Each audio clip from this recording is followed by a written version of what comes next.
नमस्कार दोस्तों, मेरा नाम आशीष है। दोबारा मैं आपके सामने हूँ।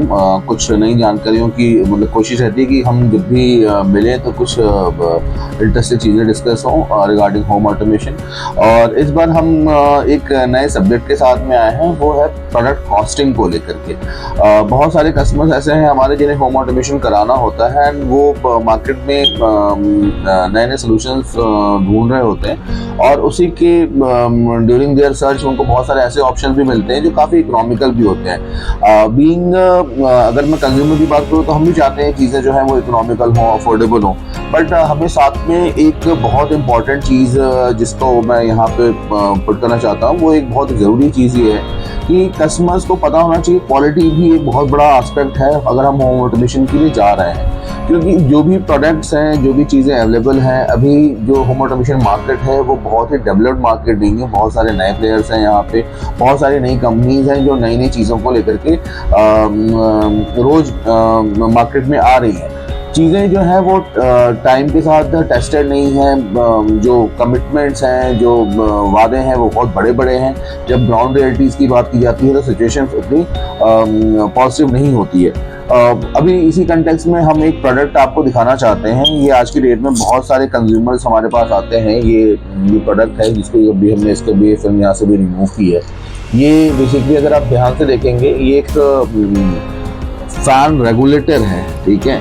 ये एक वाईफाई बेस्ड फैन रेगुलेटर है और इसके थ्रू आप अपने फैंस को कंट्रोल कर सकते हैं और इसको ऑटोमेट कर सकते हैं।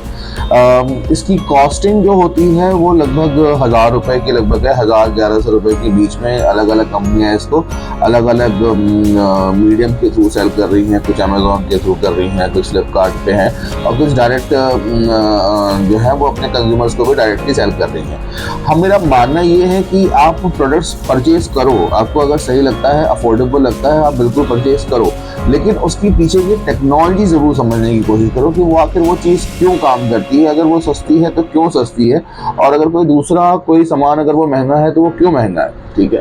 यहाँ पे बहुत सब सारे फैक्टर्स हैं जो हमें शुरुआत में नहीं पता चलते। हम शुरुआत में होम ऑटोमेशन प्रोडक्ट्स को एज अ प्रोडक्ट लेकर के चलते हैं, बट प्रोडक्ट्स के साथ साथ और बहुत ज़्यादा ज़रूरी हुआ है उनकी वो सर्विसेज पार्ट। अब अगर हम इन स्विचेस की बात करें तो ये these are basically wifi modular switches जो कि अलग अलग तरह की नॉर्मल मॉड्यूलर प्लेट्स में फिक्स हो जाते हैं। जैसे कुछ जो है वो एंकर रोमा के साइजेस के होते हैं और कुछ आपको विप्रो के भी जो नॉर्थ वेस्ट सीरीज आती है उसके अकॉर्डिंगली वो अवेलेबल होते हैं। अलग अलग कंपनीज इनको अलग अलग मॉड्यूल और एसक्यूज में बेचती है।